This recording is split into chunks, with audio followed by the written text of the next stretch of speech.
Good evening, everybody. I want to welcome you to this special meeting of the Caldwell Urban Renewal Agency. It's Thursday, September 19th. It's 6 p.m., and we will ask our secretary to call the roll, please. Commissioner Porter? Here. Commissioner Doty? Here. Commissioner Warwick? Here. Commissioner Moore? Here. Commissioner Algate? Here. Commissioner Garcia? Is he here? No, ma'am. And Commissioner Brooks was excused. Yeah. Well, we have two action items to deal with this evening. And Steve, are you up for these? I am up. So thank you all for coming this evening. Chairman, Commissioners, really good to see you guys and appreciate your time. I know that these are two important matters that I want to discuss and really value the time and attention that we're going to spend on both topics tonight. So the first one is regarding the site-specific plan, and this involves the property that's under the ownership of Urban Renewal and a few others. So I want to talk a little bit through that with you all, if I may. And I can tell you from the front end, so the property, as you can see, the city owns the corner of that considered area. It's approximately 0.10 acres, so it's a pretty small lot. And you all have experienced some of the activity I've seen on that property and even some of the others that are adjacent to it. So I've been here since 2019, since my time here. I think we've gone through 3 RFPs, all of which have been unsuccessful, and I don't want to leave it there because we've had some successful RFPs as well. So we did have 7-Eleven Cleveland Boulevard, which is Mike Muscle, and that was a great success in terms of that revitalized space that was there. We also have TS Development at 510 Arthur. That property, we believe we closed on that, Chairman, about a month ago. And then RRC Contractors, we just closed on that, I believe, a few weeks ago. So there are some successes out there despite the unsuccess that we've had with 119 South Kimball. So in this regard, I wanted to showcase what it could look like. Of course, we have some interest on a future RFP. Some of the benefits of this property here is that it's a hard corner. It's across the street from Indian Creek Plaza. I feel like the property is very well placed. You can see that of course, you all recall that we spoke about this property some time ago at a former meeting, I believe a couple meetings ago. And we just talked about the single property. Well, in evaluating this further with our Public Works Director, Mr. McDonald, as well as our Finance Director, we felt that it would be a better approach to include more properties on that block. And I'll show you here in a second as far as the improvements that are proposed in the plan, the project list. So the area in its entirety is approximately 0.58 acres, including 119 South Kimball, 117 South Kimball, 115 South Kimball, 113 South Kimball, and 807 Arthur Street. And the center lines of both Kimball and Arthur are included as well. This coverage will support the city in achieving many of its goals. However, the site itself, by itself, at 0.10 acres, it just presents some challenges. Presents challenges with size, presents challenges with ownership that's in the area collectively. It also presents challenges with access. So there's also some clutter in the alley that involves those power lines, of course, as you all know. So the plan is set for a 20-year term, and I know we talked earlier about a more condensed plan, and I'll talk through some of the details as to why it is a 20-year plan. In speaking with our Finance Director, whom I believe is on the Teams or Zoom link, okay, perfect. Shout out to Raylyn, love Raylyn. As levy rates increase, the increment will increase as well. So just keep that in mind. The estimates that Raylyn provided are based on the 2023 levy rate. So that's all the information we had to date.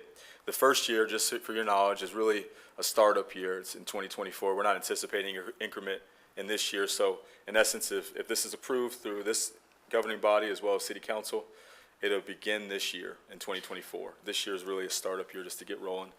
Then we'll see increment in the second, third, fourth year and so forth. So that's how that goes. These values were estimated conservatively at, I believe, is 1.5% annually in terms of the growth that we anticipate. And that was done in conjunction with our Finance Director and our Assessor's Office over at the county, Brian Stender. If you guys know Brian Stender, great guy, he's conservative. So I like that, right? So we don't go in with these wild expectations. They're very realistic, and I felt like that was a good place to start for us. So with regard to this project list and plan, you can see here that the proposed project list in its entirety is about $557,000. This is all inclusive, so we went all out with options that we felt could be tied in with this area.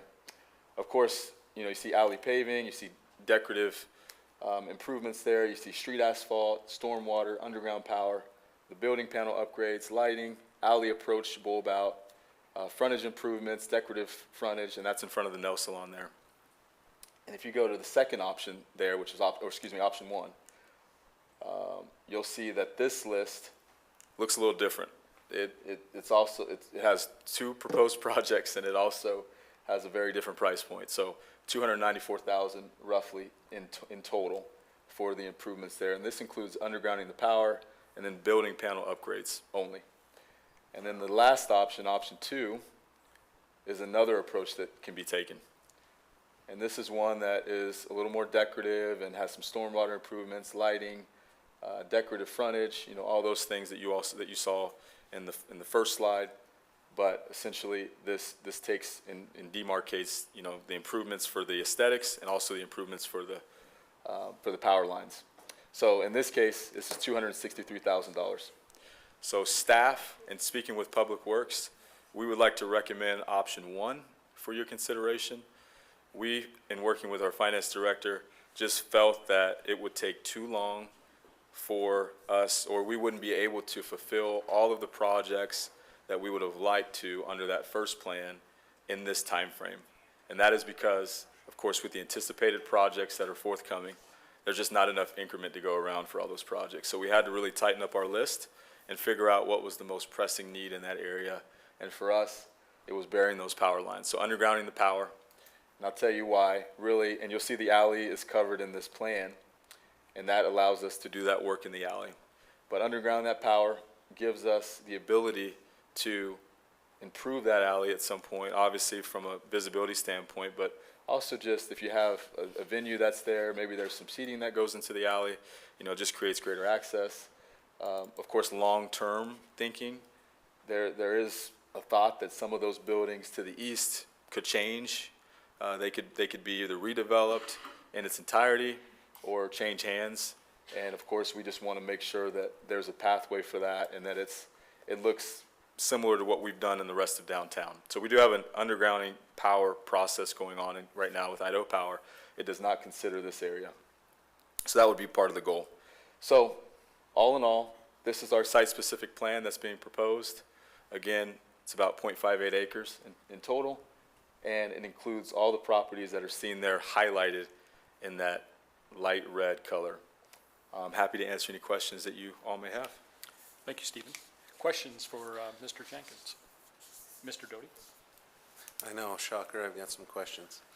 Steve, did you happen to get a hold of the owner of the nail salon and talk with her, or attempt to talk with her?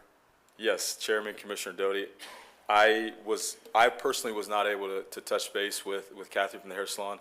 Ophelia in our office is a downtown guru. She has great relationships. I actually asked her if she wouldn't mind reaching out to her to explain what this process would look like. She did have that communication, and she is on board. She ultimately she wanted to understand what improvements were going to be listed for this plan, and just felt like it would be ultimately a good thing for the city. Had no issues with that. And, Mr. Chair, and on board with option one as well, because option two, it looks like she gets a little bit more with option two, but option one she felt was also a benefit, unless Ophelia wants to speak here. So, yes, Chairman, Commissioner Doty, we only, as far as I know, we only shared option one because that was the one that we were planning to recommend. So yeah, the undergrounding of the power is what we had described to her. And I did get in touch with Mr. Kinsanga as well. He owns 117, 115, 113 South Kimball Avenue right there, and he is also in favor of the plan. Okay, thank you. Thank you. Mr. Allgood? Yeah, a couple questions. And did you say Ray Lynn's on Zoom? I believe so. Okay, one of them may be for her. So on the previous project that was slated to go there, we were working on the underground power and the power box in the corner. Did none of that get completed on the previous project? Was it just in planning phase and nothing happened? Is that accurate? Yeah, Chairman, Commissioner Allgood, we had tried to negotiate to get that worked out. Of course, we had to work with Mr. Senga on his property to get an easement to make that happen. We were unsuccessful in getting to that point. So actually the project was just dropped, And we were able to move on to other alleys in our downtown for that undergrounding power process and just took that off the list. So we plan to revisit that and to bring that back so that that can occur. Okay, and then my next question, I don't know whether you or Ray Lynn would answer, but so if this project is approved, the Urban Renewal Agency would provide the $294,000 up front and then get reimbursed over the period of the increment? Am I accurate on that? So I can take a stab at this. Really, what we're estimating within this project list is at some point when the increment is available to conduct this work is when we would do that. So we wouldn't be providing this funding up front for the project. Oh, we It would wouldn't. just be over time as it's accrued. Okay. And at such time, we would be able to do the work that's tied to the project list. In this case, project option number 1. Okay, so we would not be moving this power box immediately or undergrounding the wires immediately because the money's not there? Correct. Really, the most immediate change that you would see here would be an RFP opportunity for that 0.10 acres, that hard corner there on Arthur and Kimball. Okay, thank you. Thank you. Mr. Moore? Stephen, tell me this 294,800, tell me how you guys came up with that number. What research, what went into that? So Chairman Commissioner Moore, I didn't actually put these numbers together. It's my understanding, I believe Rob McDonald put those together from Public Works, and this is based on his experience working with Idaho Power in other areas of our downtown. So he was able to provide the estimates that were essentially, that corresponded with those improvements that we're currently conducting. Okay. Should that number increase or go down, how is that communicated back to us? Just in the few years that I've been here and seen this number go up or down, how does that get communicated back to us? Sure. So really, at whatever time we're able to bring this back to you for the financing of this proposed project list, we would explain it there. This governing body would ultimately have to approve that project, despite it being on the project list. It would just be something that you would understand and recognize at that time, where we would explain, hey, this is what happened, this is the price increase, are we still going in the same direction? And ultimately, you all as a commission would be able to decide at that point if that was the right course of action. Mr. McDonald feels pretty good about this number. I believe so, and he's working in real time with Idaho Power on this project in our downtown, so I think these are really accurate. Okay. So take me through this. So this 294,800, let's say that this gets approved. How does this, how do these draws, how does that get, how do we verify that money's spent where it's supposed to be spent on, I mean, tell me how those things get dispersed. Because no one's ever explained it to me. Sure, and that might be best geared for Ray Lynn if she's able to respond. Not certain if she has that capability or not, but otherwise I can make something up for you, but I'd rather it be a professional response. I'd also like to know does the city go out and do the inspections to see that this is all, which I guess they do, but I'm gonna start asking these questions because it just seems like we need to, I need to know how this all works and how this all goes into play. Sure. Okay, awesome. Douglas. All right, good evening, Commission. Good question. So at this point, this is in the planning phase. So the next thing that the next sort of step after a commission not tonight is that at the next council meeting, there will be a resolution seeking to have the council find that the proposed area is deteriorated or deteriorating. If that's approved, then we'll come back to you as a formal plan document that has both the feasibility study and the eligibility study along with the project list. It will include option 1 or option 2, and so that'll be helpful to get tonight. And in addition to that, it will likely include the other options as if there's additional revenue generated, those may be on there as well. But that would be, we'll continue working with Ray Lynn. If the plan gets approved, it goes back to council. It goes to planning and zoning for a assessment of whether or not it conforms to the comprehensive plan of the city. It gets adopted, sent off to the state, sent off to the county. Now it's in place. You end up with a base assessment that's calculated off of January 1st of this year. That's your start number. And then increases in value after that or increment. This, adopting a plan does not guarantee or authorize a distribution of funds to anybody. So by way of example, right now, the agency is administering a plan that's the Caldwell North Urban Renewal Area. And the next item on your agenda is a request to enter into a reimbursement agreement. So when the planning was done, Mr. McDonald and others assisted in putting together a project list for things that the agency might accomplish in the plan area, one of which was road improvements. Tonight you have a developer who's here to seek to enter into a reimbursement agreement for some of those road improvements. And you'll either approve that or deny that based on the presentation you hear and your decision on that. And then that agreement itself has its own metrics for setting a do not exceed amount and lots of opportunities for the city and agency to verify that the construction's done per the plans and things like that. So in terms of when would you see these numbers in the project list again in the future, it would be when some developer is seeking to be reimbursed for doing those improvements. It could either be if enough increment is generated that the agency goes out and contracts to have them done, or it could be the developer doing them in conjunction with their own development, and the agency then entering into a reimbursement agreement. But the adoption of a plan does not commit any funds to any particular end use. That's done by separate agreement. Okay. So you said something sorry. Go ahead. Sorry, Renee. this is Raylene. I can't see anything, but I just want to interrupt with Dave, Mr. Moore. Once we do start receiving increment, even if we're not spending it, it would be on the financial spreadsheet, just like I allocate whatever monies for the north area and currently the east area, and then what's in operating, I would have another line for any increment that's received for this area as well, because the monies need to be separate and tracked separately.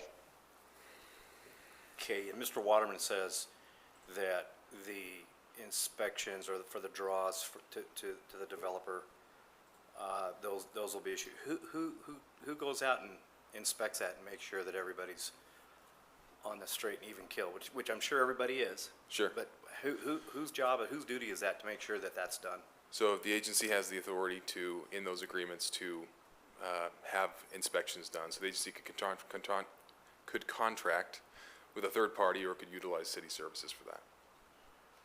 So who do we contract with? Who's the third party? Who would be the third party for doing this? Who have we used before? So my understanding To is do in the this. past, we've used city staff. Is it city staff? Is it? I believe so. I believe so. Okay. That's the information I have tonight. Yeah. So it is city staff? It was for North District and whatnot. I mean, in the Sky Ranch and all that. It was all city staff. I guess, Mr. Chairman, how do we find out who does those inspections to make sure that that's completed? We ask before we authorize a reimbursement. Right, but who goes out and actually sees that it's done? Yeah, we ask staff to bring a report every month and verify that the things that will be reimbursing have been, either they've met a checklist or have had eyes on the project and affirm that, what we're paying for is actually getting done. Stephen, is that somebody in what department? Who does that historically here? I don't So, know. sorry, I can chime in on this one. So I'm Haley Hart, the city engineer. The engineering department will, typically does manage these projects, and you'll see here in this option 1, we have staff time project management at 10% of the cost. So we will have engineering staff who works towards managing the project, as well as we send our inspectors out there to ensure that all of our public facilities are built per public standard. So then that's communicated back to treasurer? Or where does that information go from you? I typically just coordinate with Stephen on these types of projects so that he can coordinate it back to Urban Renewal. I'm happy to come and speak to these projects as they're developing, if you would like to hear from me personally. But typically, I've just been working, I would say, with Stephen on these types of projects. I think it's imperative that we know who does those in the city. What who specifically is responsible for that inspection and that communication back. My last question is for Mr. Waterman. So the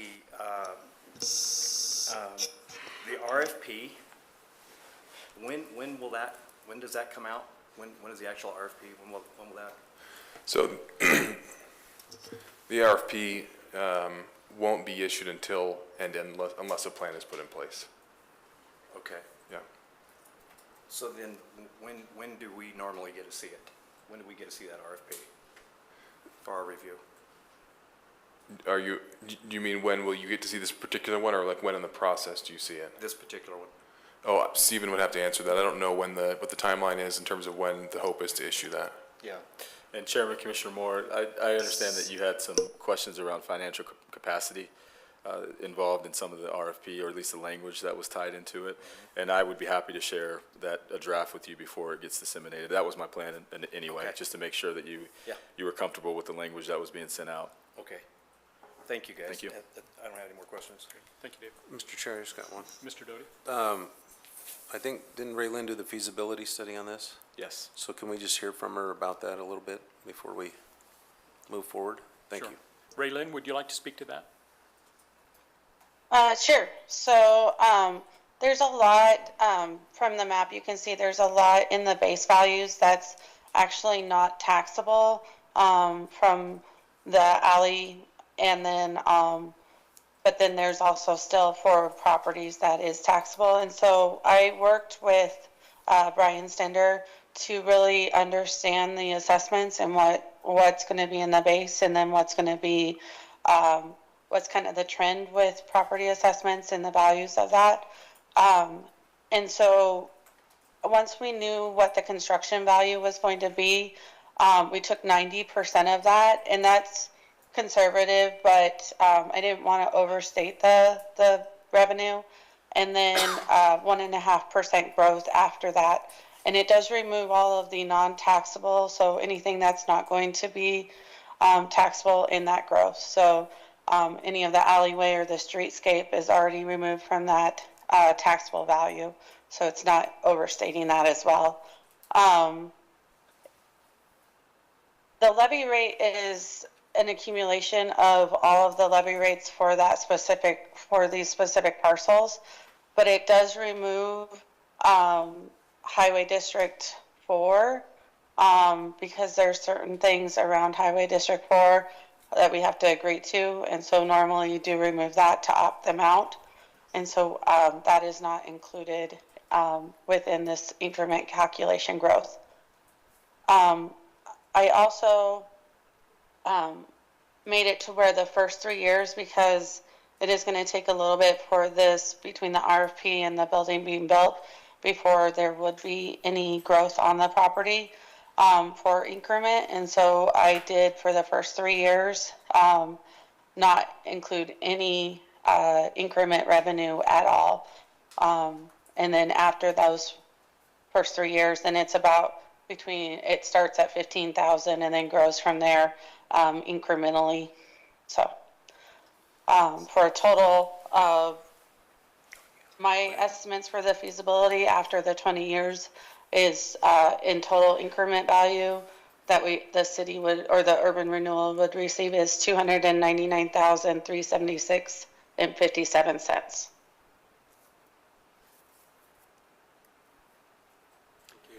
So it's pretty straightforward, but very conservative, as I did not want to overstate the growth on that. Okay, thank you, Ray Lynn. Hang tight, you may have another question coming. Ms. Warwick. Mr. Chair, Stephen, tell me, I'm assuming we're doing this because we need some sort of a reason, or some sort of incentive to try to get that property sold and developed, to get an RFP. How is this going to help do that?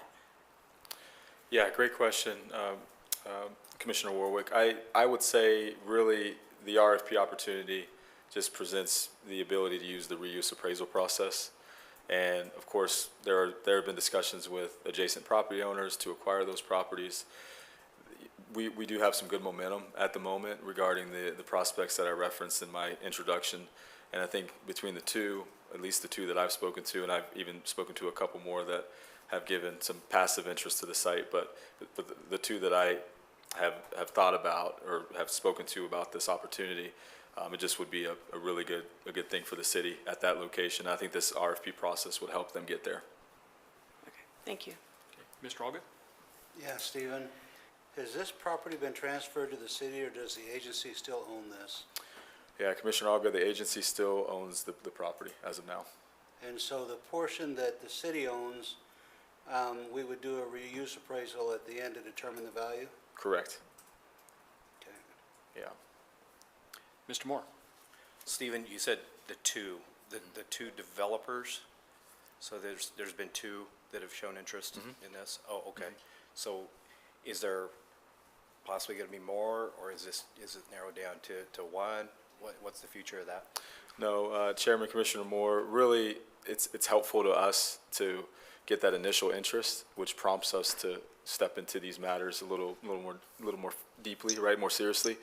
And I think that's part of the deal, right? So we'll open it up to whomever would like to partake in it, but that getting the initial interest is good to help us Sure. spur that activity and actually motivate us to move forward with, tactile actions. So yeah, I've had great conversations with those two groups. In fact, they've asked me about the RFP and the timing of that, so they're actively looking at it. Okay. Gosh, I had one more question and it just went by me. Yeah, okay, thank you very much. Thank you. Mr. Allgood? Mr. Chair, I would just make a motion that we move forward with this resolution, creating this new urban renewal district. Okay. Yes, sir, I apologize. Option one. Second. Okay, we have a motion by Mr. Allgood, a second by Ms. Warwick. Any other discussion or comment? Mr. Moore? Mr. Chairman, I have comment, and I think it's really neat that I think it's very helpful that Ray Lynn put that feasibility study together. Ray Lynn, quick question. That work you did, thank you for doing that. That's not a very easy task to do, and it's very time consuming. And then you're reaching out and trying to get people to help you with that. When would we see a presentation like this with that information in a PowerPoint? Is that possible to do? I'm not trying to throw more work at you, but how does that look in the future? Because for me, it sums it up. It helps sum it up. I'd be happy to send you over the presentation. I apologize because I thought that you guys would have it in front of you, so I apologize that it's not there. But I believe it'll be part of the plan as it's formed together as well, because it's a requirement. But I'd be happy to send it out to everybody, so you guys have a copy of it. I think it'd be very helpful to have before a meeting. I think it kind of tells a little bit more of the story, and for me anyway. But I appreciate that effort, and that's a little bit of work to do, and the good communication tonight between you and Stephen. It's so much more helpful for me. So, Mr. Chairman, I think this is kind of the example of what we should see going forward. It really helps. Yeah, thank you, Mr. Moore. All right, would the secretary call the roll, please? Commissioner Allgood, Yes. Commissioner Porter, Yes. Commissioner Doty, Yes. Commissioner Warwick, Yes. Commissioner Moore. Yes. Very good. That's one. All right, we're back at it. I didn't even want to sit down. I was just going to stay up here and keep it warm. But, so this is action item number 2 tonight, and of course, this is District 26, the project name for the proposed area of coverage there. I've been working with Miguel Gotti, Shane Jimenez, Santiago, their team in their entirety for 2.5 years now on this project. In fact, before this district was formed, they were the first at the table to want to participate and do something valuable for the city and our future areas of growth. So I want to say they were the first transaction out there, land transaction wise, in preparation for this district, because they believed in the future of the city and believed that this would be an area that could really benefit the city from an industrial standpoint. Shane and his team, of course, they've done some work in Sky Ranch. They have the Sky Ranch condos. Miguel has property that's sprinkled throughout, different areas of Caldwell. Of course, he has a property downtown that's adjacent to this site-specific plan that we had just described. So they've invested a lot in the city of Caldwell throughout their time working as developers in our community. So just want to talk a little bit about, introducing this project to you all. We have a plan that corresponds with the Urban Renewal District in North Caldwell. Within that plan, we had contemplated the idea of a tax increment financing approach, which in this case would be in the form of a reimbursement. And in North Caldwell, as you all know, we had that district approved in December of 2021, and we haven't had a ton of activity out there to date. And I think the timing of the district was a little bit problematic, just because I know we had gone to the county 2 years prior, and then we were held up and then had to reignite it and bring it back, and then it finally got approved, which was ultimately a good thing. I think for the growth of the city, that's going to be the path forward. But as it relates to infrastructure, we have some significant challenges out there, as you all are aware of. And this is one such project that helps with that infrastructure. Miguel and his team and I and Public Works and even, Haley in engineering, we had multiple meetings with ITD trying to figure out where this access was going to be located. Within the plan, it's actually located at a different spot, and it's on Spring Lake Drive, which is right in front of the RV park, Canyon Springs RV out there. There were some concerns from an IDAPA standpoint, that's what ITD adheres to, about the spacing from the interstate to that location. So we had to figure out where it was going to go next.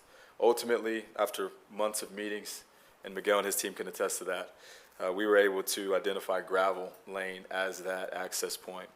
So gravel is important to the city for a number of reasons. It's ultimately a collector road that's going to be built out according to our master plan in that area. It's going to traverse from Highway 2026. It's going to cross over a significant canal, and it's going to get up to Highway 44. So that collector road is going to open up opportunities for folks to get back and forth between the two highway systems outside of Farmway. And it's also just going to, it really is tied into our plan specifically, which is super helpful. So in this case, what Miguel and his team would like to do would be to build an approach at that location. And this is something, again, that aligns with our plan. We are really excited to see some activity that we believe will beget future activity as a result of this infrastructure upgrade in the area. So with that, I'd like to welcome up, I believe Miguel, you're going to come up, or Shane? Okay, Shane's going to start us off, so I'll let you guys take it from here. Thank you. Welcome. Thanks for coming. Thank you very much.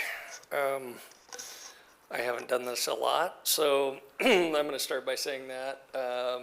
Thank you all for your time, and I know this is a special meeting, and you've been called away from your families and that for the evening, but we wanted to just kind of show a presentation that gives you a real 30,000-foot view of our vision that I believe we share together for this area and this property as well. If you want to go ahead and hit the video, we'll start here. I think this will help. A picture always tells 1,000 words, so.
So as you can see, and I'll back up and say, when I first saw this property and kind of the vision for it was really Miguel's, he asked me to come out and take a look at it, and I sat out on the land and I kind of looked at it. I called him and I said, "What are we doing here? I don't get it." And you know, Miguel and I met at the 10-mile interchange project where he represented the city of Meridian in the design of that and led that charrette process for the city. And he's got a great vision for things to come, really from a regional perspective. And then once he started to explain it to me, and I got into, you know, kind of what you had all created in the urban renewal district, it all clicked. And I started to see that, you know, this was really a regional play with multiple access points to Interstate 84. It felt like it met a need in the community from many different perspectives, but I was pretty active out at Sky Ranch and North Ranch and involved in some of those large land transactions, and actually developed the Sky Ranch Industrial Condo Project. And we were able to bring businesses in from really many different places, including out of state, where we had a wine related company that brought in their bottling operation. They built wine caps on top of bottles, and they'd been a 30-year company that they'd been in the Napa Valley for a long time and wanted to be in Idaho. They just wanted to be here, and so they moved here. And so we were able to sell all those out. And I think if you can go ahead and go to the next slide, it just feels like this area is kind of an extension of that in my mind. We have spent a lot of time with Steve Jenkins and Rob at the city and ITD, and really just taking a more broader scope than just this land here as to, like, how does the transportation really work, and could this be an extension of Chicago Street almost right through the property up to the north? It's called Gravel Lane, but it flows Chicago right through the property and up over the canal. So we've done some things proactively. We've gone through and cleaned up the mink pens. We did that at our own cost. I think it was just a kind of a good thing, steward of the land situation, where the mink pens, as you all know, they weren't that great. They were smelly.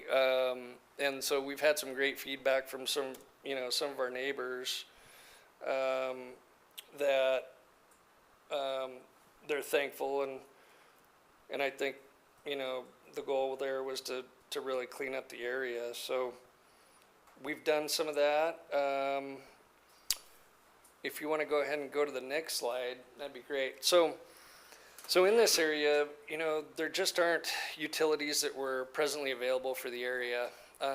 We have some overhead lines by Lumen that come across and create obstacles for large vehicles to enter the property at that intersection, which I believe is going to be, you know, a large corridor intersection for this whole area eventually, we hope.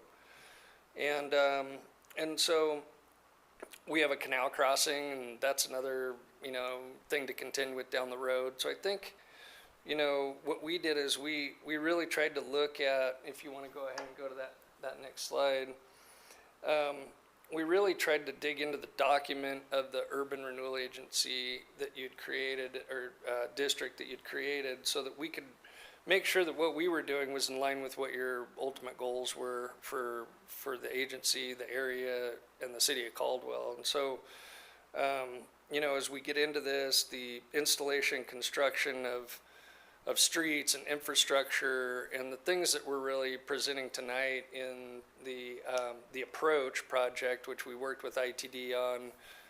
We've worked with CAM engineers to design it to ITD standards and really try to bring this to life. If you want to go ahead and go to the next one, thanks. And so, as we talked to the city and we've worked with Rob and Steven, we've tried to figure out, you know, where do we put a joint trench, and what are the benefits of a joint trench? And, you know, do we take utilities from the south side of 2026, or, you know, do we take it from the property? We've talked to Intermountain Gas and found out what their drivers were to actually bring their utility over, which is going to be a key driver for any manufacturing company or large company that needs to, have really heating and cooling in their own units as well as other things that they'll use for manufacturing. But so I think we've solved a lot of problems through our efforts. And we're kind of here today because we're at the point now where we need to make additional investment. We've invested a significant amount of money in the project already. We purchased the land, which was no small investment, believing that we were, in an urban renewal area that we could benefit. And so as you kind of look through the plan, and this is the old Harris property, there are allocations, future allocations of almost up to $2 million, I think, allocated the property for public type investments that we would progress and make. And so I think at this point we're ready to start making those investments in the public infrastructure, and that's where it felt like the partnership between the agency and us would be good to engage now, and that's why we are here. So we've acquired the property. If you want to go to the next slide, and you can go ahead and go through that one as well. And the next one would be good. Yeah, that'd be great, thanks. So we've acquired the property. As I mentioned, we demolished and cleaned up the mink farm. We've engaged, one of the top industrial architects in the country who's done some work in this area that we're familiar with. We're Malcolm to do some early designs on the property. These were done some time ago. We've secured a substation site for Idaho Power through a relationship that we have through our brokerage company. We represent Idaho Power in the valley. We were able to sell them 2.5 acres of land for a regional substation that is now their land. They own it, and we'll develop it based on drivers of building owners that come in and companies that come into the area. So as those power requirements come to Idaho Power, they have a home now. So we were able to do that. Our neighbor, Ted Caldwell, came to us with a request. He had an end user that he wanted to really engage with, which is Maverick, and they're planning to develop a larger fueling center on his property. He needed some of our property to accomplish that, and so we worked out a land swap with Ted. We've got a good rapport with him and with our neighbors, and I think that is a great way to kind of kick off this whole area. I mean, fuel is obviously a big thing, and the less trips you have to take to go fuel your vehicles, the better off you are. I think we all are. So we've done a traffic impact study that was required by the Idaho Transportation Department to give them an idea of how much traffic would actually be generated from a site like this, and even beyond. And so we spent some money and got that accomplished. And then we designed the entire intersection and got that, dialed in. I think that Idaho Transportation Department had some inputs into that at the end that we weren't, kind of thinking about, and we got them into the plan. And so the plan is complete, and it's been approved by the Idaho Transportation Department. And we have a permit to build it. So I think go ahead and go to the next slide.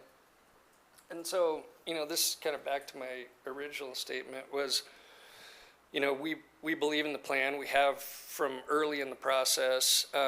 Once the light bulb went off with me, I kind of got it.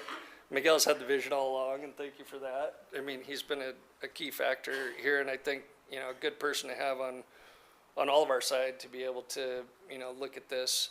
You typically don't get someone with his level of sophistication, at least in my experience, working with a developer like that. So that's been really great.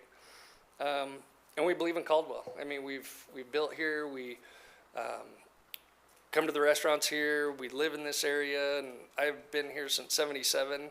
I live in Boise, but I've been in the whole area for a long time.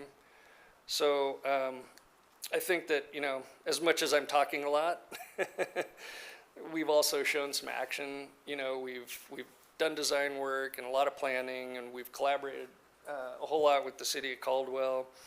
And we've kind of put our money where our mouth is, honestly. We've invested, approaching almost $10 million into this area so far. So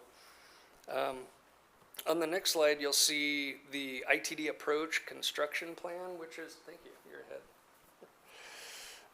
ahead. This is the approved plan for the ITD approach. This intersection, should it get built, is earmarked eventually for a signal at this location. And so it's a major intersection and will be, I think, for years to come. If you go to the next slide, we wanted to go ahead and just kind of outline what we've put into, exhibit or the attachment for the reimbursement document. And in that document, you can see we've spent, and or will spend up to $632,936.32 for this portion of this project. And you can kind of see what those things are made up, and that this does match the attachment and the agreement that we've been negotiating with the city and stuff. So if you go to the next slide, we really looked at what are the benefits to the taxpayers in this area for a project like this, as much as these are expense reimbursements coming out of a tax increment financing package. Why would you do that? And so, one thing we looked at was the reason you would do it is so that you can accelerate the tax revenue for the area. If we put this in and feedback from, folks that are interested in purchasing land, building buildings, expanding their businesses, some that are already existing here, which includes employment base, we haven't been able to get anybody really on the site. And so when buyers come to us and say, well, this is great, what piece of land can I buy and how do I get on and where do I get my utilities, things like that, we haven't had great answers. It's been a little blurry, and I think, ultimately blur leads to folks moving on to other locations, which could include other cities and areas. And that's what we've experienced. So our thought is that if we can progress this forward sooner rather than later, that should accelerate your tax revenue for the area, and we'd be able to, generate $960,000 in taxable revenue based on the levy rate of 0.008%. So we were kind of throwing that in there. Now, if we aren't able to build it today and we're not able to work through an agreement, it could take much longer. And I think it's just a timing thing. If it takes us 7 years to build this, then it just defers that tax revenue for that period of time. Could be 5, 7, 10 years down the road at a lost revenue, substantial lost revenue to the city. So I think for us, we would rather, we have funds available now. We're willing to invest in this project, and we would like to work with you on the tax increment financing side of things. And I would just open it up for some questions and answers. We've jotted down a few things ourselves that we would just like to visit with you about. Very good. Thanks for the presentation. Questions? Ray Lynn, we have a question for you. Mr. Doty? Hi, Ray Lynn, are you there? I am here, yes. So I want to just make sure with this agreement that, that the bills will be paid first. So what I'm concerned about is if the tax revenue comes in, it's absolutely guaranteed to go back out. Is that after the bills are paid? Like, because there'll be people working on the project, right, and making sure it's moving along, as Commissioner Moore has stated and brought to our attention. Will those be paid first before the reimbursement? I'm sorry, go ahead. It is a reimbursement, and it is just based off of his specific property and not the entire increment of the north area. And so it would be, we receive increment for all of the area, but this reimbursement agreement is only specific to the property outlined in the reimbursement agreement. So all the other increment that we receive would be able to go to pay all of the other bills that we have, like the attorney, and economic development and ICRIMP and stuff like that. And just one follow-up, Mr. Chair. Mr. Doty? And you're confident, I'm sure you are, you would have told us, but I just want it on the record, you're confident that the other monies coming in would be sufficient to pay the bills to govern that area? Yes, I think with some of the developments that are proposing and upcoming, we'll see an increase in the increment as well as time goes on. Okay. And to you, sir, thank you for cleaning up the mink farm. We appreciate that. And it looks like this might be the cornerstone out there, which will then produce hopefully more people to come along. So thank you for the presentation. Thank you. Mr. Chair, if I may, Certainly. Commissioner Doty, follow on to that. There's a factor of 0.9 that's applied to dollars coming in from this property also. So in addition to the agreement only applying to the property itself, for every dollar of increment, the agency will retain 10 cents of that dollar to cover administrative costs. So even as to this property, it's not 100% of the increment going back to reimbursement. There's that percentage, and it's a percentage, so whatever the dollar amount is, 10% is retained by the agency to cover administrative costs throughout the reimbursement. Thank you for that. Thank you, Appreciate it. Mr. Waterman. Mr. Allgood? Yes, sir, a couple questions. So is your vision for this property mostly light industrial? Is that your plan, or have you got that far? What's the vision for the property? I would say it's more mixed use and light industrial uses.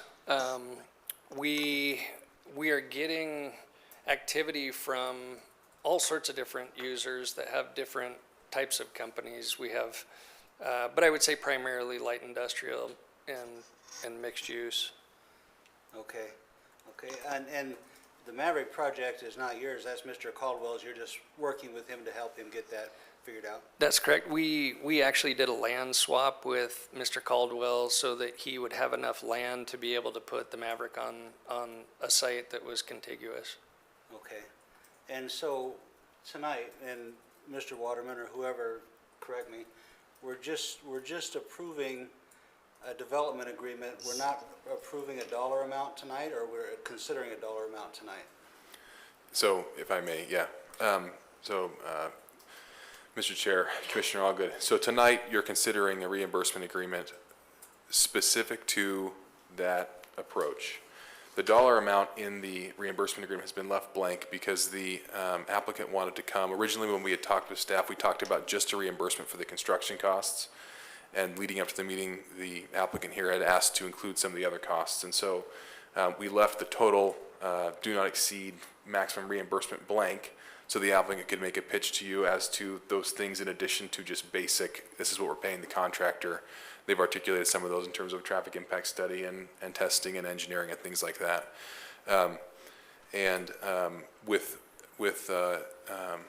I guess I can cover this now. My only concern of anything on the list is the traffic impact study. To the extent that that is sort of site-specific and serving only a single development, it might not really be appropriate for reimbursement. The other items, the engineering, the actual cost of construction, testing to make the construction happen, those things are specifically feeding into the public improvement and are appropriate for reimbursement. But anyway, so it's a reimbursement agreement for that specific improvement. The applicant here is wanting to get started, right? They want to be rolling this year, hopefully, and so what they're looking for is a commitment for a reimbursement for this portion. I think that what is anticipated is that at some future meeting, they'll come back with another list of additional projects down the road for this larger site and seek to get reimbursement for those also. That would be an entirely separate agreement. The agreement tonight also does not bind the applicant to do what's described, other than it requires them to build, if they want to be reimbursed, they have to build the approach per the plan set. And they can only be reimbursed for the items that are listed in the agreement, and they can only be reimbursed up to that maximum reimbursable amount. So that's tonight. It's very localized. This is sort of the first domino, and then you'll hopefully be hearing more from the applicant in the future as they get end users in and they're ready to build the next phase. Then they'll go back to the plan like they did with the project list and come and propose an additional raft of reimbursements for that next bit of construction. Mr. Allgood? Yeah, follow up, so I just want to, and I just want to make sure I understand the mechanics of this, and I have full faith in you, sir. You do have a good record here. I know you've been involved in lots of things. Thank you. But we are committing to reimburse on the intersection. Say the economy goes south and the land does not develop as we hope it would.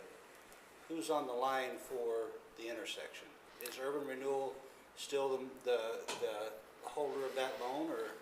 So, no, the agency is agreeing only to reimburse. So the developer will spend the upfront cost to improve the intersection. If the economy tanks in the spring, then we never get above the base assessment roll for the next 20 years, then that'll just be what it is. The reimbursement agreement specifically, the developer's acknowledging, I may not get reimbursed the full amount of this. And so the agency is under no obligation to make any reimbursement unless the improvements are completed within 18 months from the date of the start of this. The agency has the obligation and opportunity to have a designee inspect the project and make sure that it conforms to the plan set, to inspect the cost documentation to ensure that the costs were actually expended, that the dollars we're reimbursing were actually spent by the developer. And after that review has taken place, at that point, it comes back to the agency. The agency says, yes, what you've done conforms to the plan set, the costs you articulated are true costs, and the agency then approves those for reimbursement, at which point, as increment comes in at that 0.9 factor, it begins to be reimbursed to the developer until hopefully they're reimbursed in full. But if the values tank, then that will be what it will be. Thank you, I appreciate that very much. You bet. Mr. Moore? So, I grew up out there, and my folks, my family financed the original family that owned that parcel on the corner of Gravel in 2026. It was a car lot for a lot of years, and I think that started about 52. So I've had a lot of trips in that area to notice. My family had a grocery store that they opened in 21 in Notice. So that, I've seen that road change growing up in my lifetime. I've heard about this. I've heard about stoplights. I've heard about the development that's going to go in out there. I think it's a long time coming. I think that whole area needs to be developed. I think it's eventually going to go out there. Not only were the mosquitoes brutal out there, but the mink were literally could impale the paint on your car. So those cars would, if they didn't turn those cars, those things would almost like rust. But that mink farm supported a lot of people, and there's a lot of people that are business owners here in town that actually had jobs out there, because that thing I think was out there in the late 20s, if not the early 30s. So it's been there for a long time. So I think whatever you have planned, which you've presented there, and whatever goes in out there, it's a long time coming. I own property down the road in that district. I'm a taxpayer and an owner. I welcome it. I think but I welcome a really good thought out plan too, because I think that's very imperative for that area. Market conditions. Just what I have researched, and to answer Mr. Allgood's question, I don't know how values could go down. I mean, never say never. I remember 2006, with the residential, but I mean, that out there, I don't know how that could ever turn. Maybe pause, but if you just look at what things are doing, what prices are out there, and Mr. Caldwell and the Maverick, gosh, there's so many things that are out there that are setting on ice, waiting to go. Yeah. So I think it's great. The current development that you have, has there been any type of market analysis completed once everything's built out? Once you have everybody in their spot in the next 20 years or 10 years or however long that will be, what does that generate for our local economy? Has there anything like that been completed? We've looked at some different things over the past several years, and I will say that, things slowed down in the industrial market when interest rates rose as quickly as they did, 11 interest rate hikes over a short period of time, and that was on purpose. You know, they were trying to slow things down.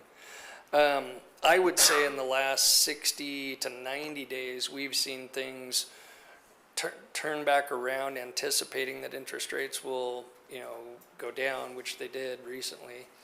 And we've been contacted by several buyers and end users, which is interesting, of the land. And so we've been contacted by a 30-acre user, a 20-acre user. We received a letter of intent by a 5-acre user. And so all of a sudden it went kind of from, you know, pretty slow to here we go again, if you will.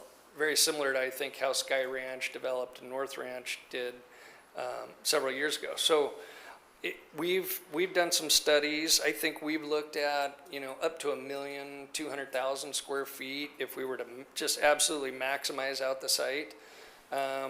You know, we're bringing those forecasts down and trying to be conservative that, you know, gosh, if it's only half that, let's say it's 600,000 feet at a value of $200 a foot, you know, for the property, which I think, in my opinion, is low, you know, we could generate over $1 million a year in taxes, tax revenue, just for this site alone, let alone, you know, this is the catalyst for the region up above as well.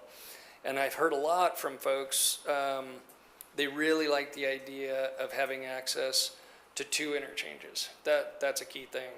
2026 is great, 44 by itself great, but having that circulation between the two seems to be very attractive. So I think I you know, believe with what you're saying. I think that this area is a long time coming, and I think that values, you know, in my opinion, should hold very well. Will they go up and down? I think that's just the market, but over the longevity of it, they should go up.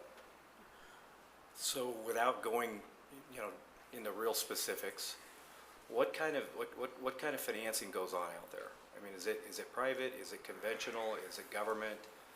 Is it somebody hit the lottery? I mean, that's going to be a lot of money out there. So how do you guys propose to finance all that? Or pay Yeah, for I it, think, guess? you know, to date we've used private equity, and to progress things, buy the land and progress things as far as we've been able to take them so far. I think that the lending market should improve over time, and especially if you have end users that have employees and vertical construction, things like that, traditional lenders get more involved in those. There's private equity too. It's usually a little more costly, but I think there are bank loans and things that, you know, owners could get when they buy the land to actually build a building, and SBA has great programs for small businesses as well. So that can help, you know, a business owner just by keeping their cash out of pocket low, you know, up front. So I think there are a lot of different avenues, several that come to mind that you know, people can use for financing.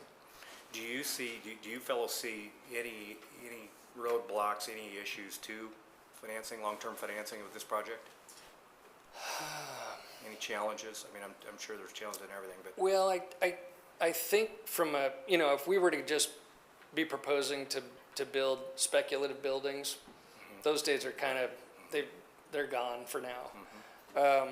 But with real businesses, and one in particular that's interested now that wrote an offer to us recently, you know, they want to expand their business that's based in Caldwell, and they want to grow. And I think those types of businesses, should they have the financial wherewithal to qualify, should be able to get loans. So I don't see big challenges on the financing side unless it's more of a speculative build type situation. If this committee asked you to come and report to us every month and tell us what's going on out there, good or bad or ugly, whatever. Yeah. Hopefully it's all positive, right? How do you guys feel about that? To report Every 30 days?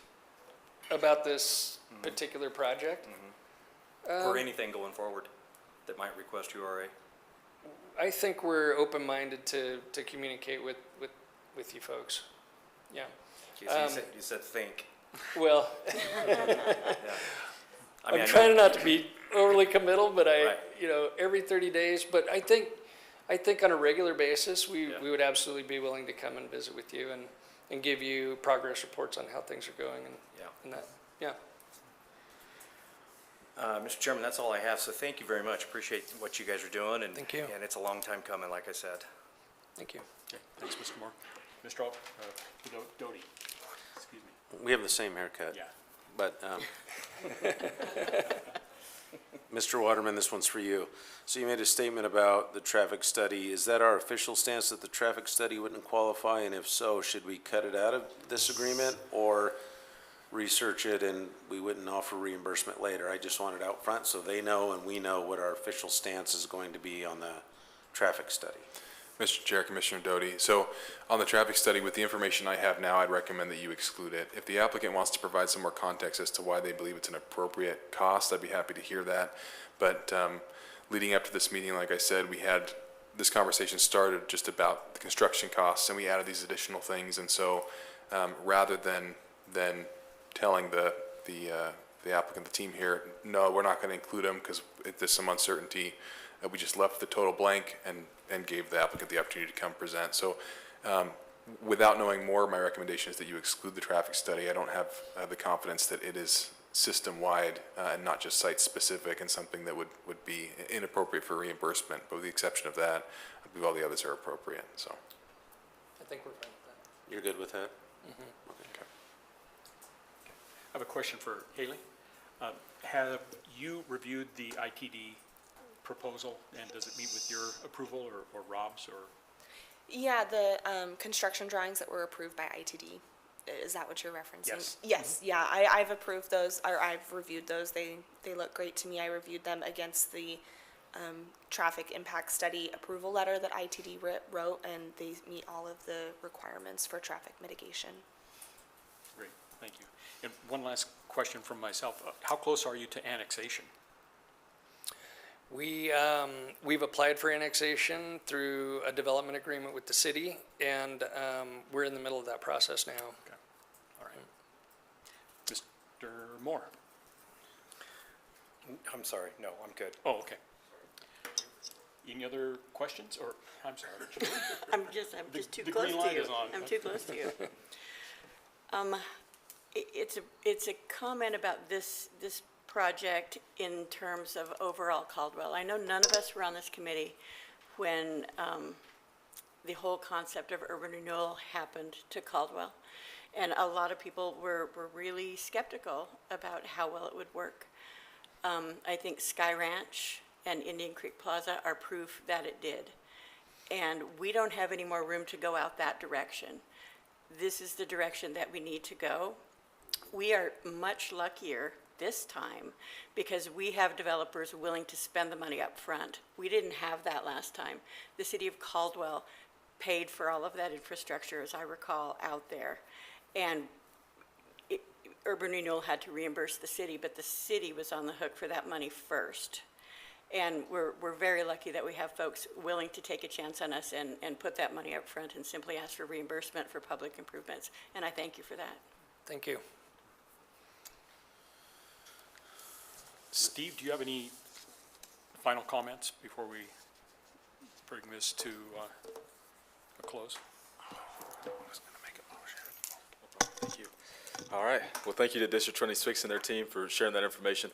I'll just reiterate, our plans are concrete as it relates to the urban renewal, district out there in North Caldwell. Our road systems map displays this as a collector road, and honestly, it'd be great progress for the area. I agree with Commissioner Moore from the standpoint of just seeing that infrastructure in the ground and what it could do to spur future investment in the area. So I think it'd be a good thing, and it coincides with our plan quite well. So excited for the future. Very good, thank you, Steve. Thank you. Mr. Doty? Ready for a motion? Mr. Waterman, make sure I get this right, please, and we exclude the traffic. I think it's going to be fairly simple, but I make the motion that Caldwell Urban Renewal Agency authorize the execution of the participation and reimbursement agreement with Base Layer Caldwell LLC for District 26 development minus the traffic impact study and only up to these amounts. Is that correct? Mr. Chair, Commissioner Doty, yeah, that motion, I think, reflects the intent, and so we'll make sure that the final version has the right number put in, which is the total less the traffic impact study, and it'll be good to go. Thank you. Okay.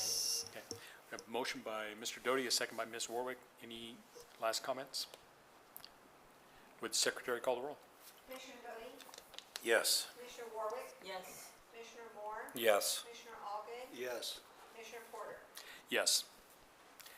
Okay, that brings us to the end of our agenda. Do we have a motion for adjournment? Second. All right, we are adjourned. Thank you very much.